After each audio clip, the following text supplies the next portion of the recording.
People who play Call of Duty have been mad about the modern implementation of skill-based matchmaking since the moment they became aware of its existence. And people who don't play Call of Duty have been making fun of them every step of the way. And I get it. The prevailing stereotype of a Call of Duty player is that 14-year-old kid who screams obscenities when he loses, of that streamer who has an epic gamer moment when he dies.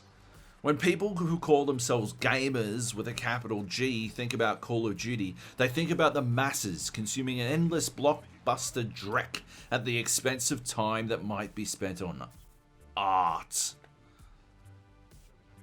So when they hear that Call of Duty players are upset about something in the game, they are dismissive, derisive even. And so it is with the skill-based matchmaking issue, which has existed in Call of Duties for years now.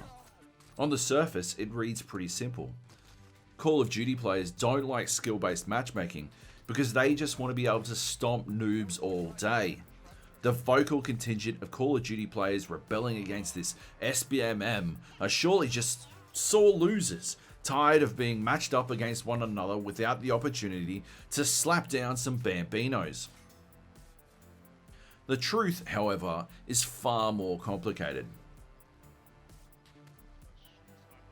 First things first, we need to get something straight. Nobody is mad that Call of Duty has skill-based matchmaking. They were, but that ship has long since sailed.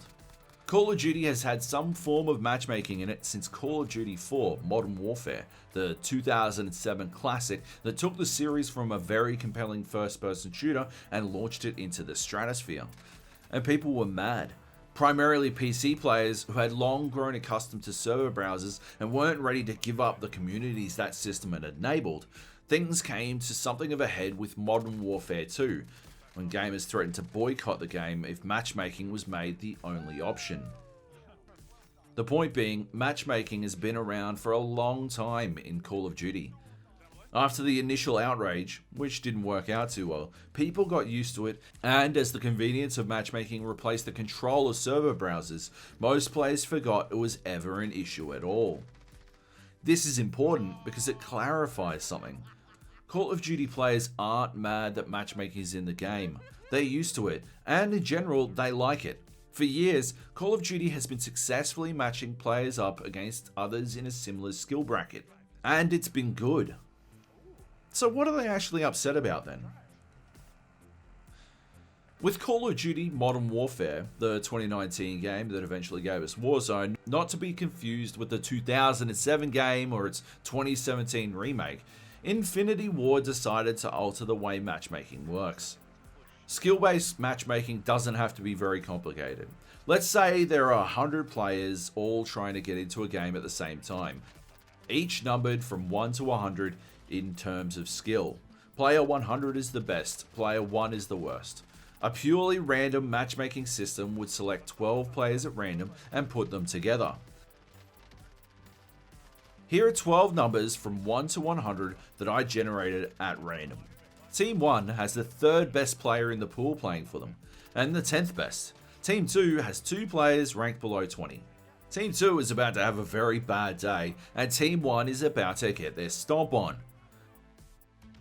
Let's be frank for a moment. Stomping noobs can be fun. I'm not going to sit here and try to claim that nobody enjoys a stomp fest, that nobody is interested in clowning players who are far worse than they are. I've been on both sides of the stomp in my time, and there's no question which side I'd rather be on, but even beyond that, wrecking all comers has its appeal. But it gets boring. That's why games have difficulty settings, because beating up on easy enemies gets dull after a time, and challenge is critical to a player's improvement. You can only get smarter by playing a smarter opponent and all that. So what skill-based matchmaking does is restrict the matchmaking pool. The most basic form of SBMM would look at those 100 players and decide nobody from the top 20 or bottom 20 will find themselves in a game together. The reality is, of course, far more complicated, but you understand the idea. The players in the bottom 20 no longer need fear getting put up against veterans, and those in the top 20 should get higher quality games against others of similar skill. They'll still get to stomp.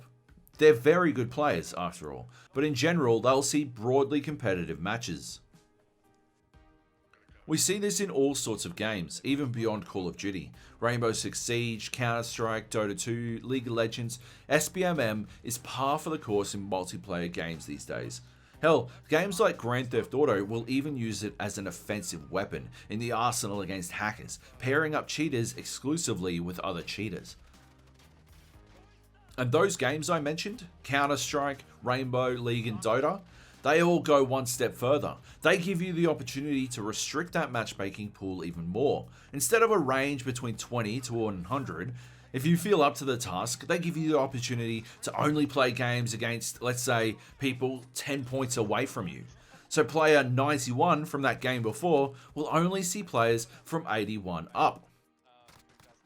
Players who opt to restrict their matchmaking pool to this degree, and remember this is just a simplified example, find that every game is extremely tense, full of tough moments requiring supreme concentration and focus. But if they win, if they succeed, they're rewarded. They get, and this is important, a higher rank, an uptick in their MMR rating, or some other demonstrable evidence of their skill relative to all those who also play their chosen game.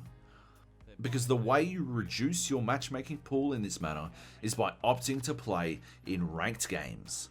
And with Modern Warfare 2019, and subsequently with Black Ops Cold War, Activision has implemented ranked style matchmaking in a game that doesn't have any rankings. That means that in Call of Duty at the moment, in Modern Warfare, in BOCW, and in Warzone, you will always be matched up against players inside a very tight skill bracket. This specific implementation of skill-based matchmaking is what COD players are upset about. Let me break down why. First, there's no ranking system, so there's no incentive either. Success and failure aren't tied to any sort of rank, although more than a few websites have attempted to translate Call of Duty's publicly shared data into rankings. But that's the transaction here. You play your best in ranked games, and the game provides you with a measurement of your success or failure. That's the bargain you make when you opt into ranked modes. Call of Duty, on the other hand, is like Willy Wonka at the end of the tour. You get nothing! You lose! Good day, sir! And that feeds into the other part of what's wrong with this format, because this ranked style system only really works when players have the option to shift to a more casual, less intense game mode where the skill-based matchmaking is looser.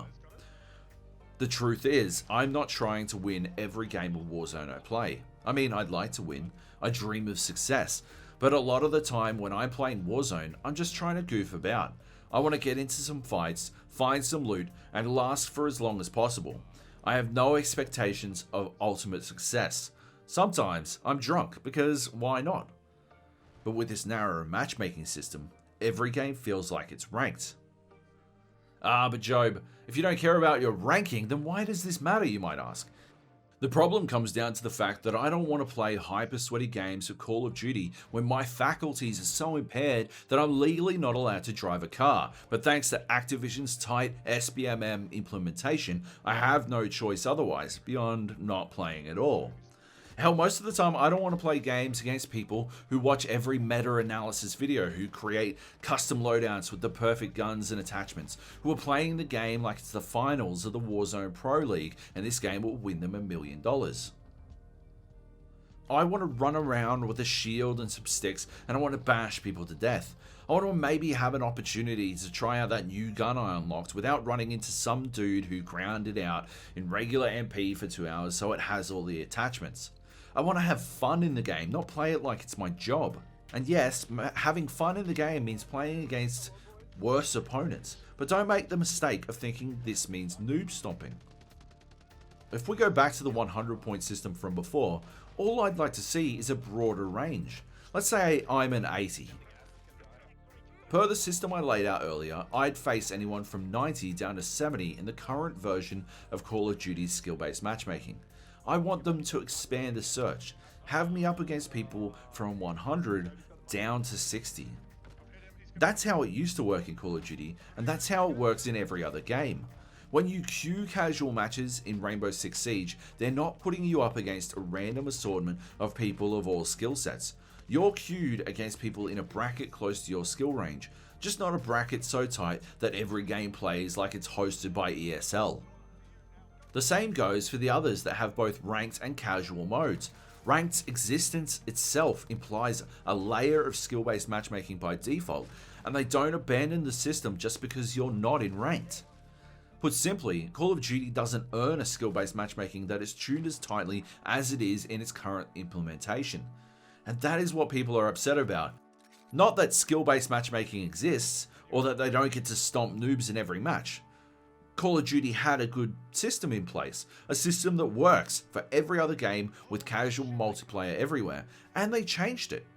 They changed it to a system that resembles ranked modes everywhere without giving players the rewards they typically earn in the other games, and regular COD players are annoyed by that. Here's the sticky part though, they won't change it back. To Activision, Call of Duty doesn't have players, it has data points. It's like reverse Cypher from the Matrix. It doesn't see blonde, brunette, redhead, it only sees the ones and zeros. They have complex patents designed to keep players engaged for as long as possible. Not the ones that encourage you to buy in-game items or alter hitboxes or any of the conspiracy stuff, but the actual filed and held patents designed to keep players in-game for as long as possible using matchmaking.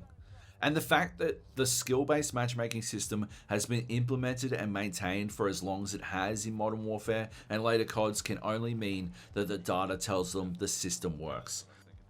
That for all the outrage and complaining, a ranked style matchmaking system keeps players coming back even when Activision doesn't attach it to a ranking system. So it's probably not going to go away, not while people keep playing Warzone and Black Ops Cold War. Whether people are coming back because the ranked matchmaking gambit is working, or whether they're only repeatedly returning because there's nothing else like Warzone out there at the moment, it is difficult to tell from the outside looking in. Anecdotally, looking at the way my friends list has gone with the game, I suspect it's more the latter, but we won't know until a real viable competitor comes out. Battlefield 6 is only a few months away, right? But the truth is, I'm burned out on this method of SBMM. I'm tired of being swept away by the Growl, the DMR, the MAC-10, the AUG. Tired of waiting for the next overpowered weapon to inevitably dominate the meta, and then finding it on every corpse I loot. Tired of every game feeling exactly the same in a genre that is supposed to be anything but. So I guess I'll probably be playing more Hell Let Loose. Heavy? Yep. Oh my god! Nathan! Hello! Thanks for watching. Check out my podcast, The Gap. It's Australia's longest running video game podcast. I'll catch you with the next one. Love you. Bye.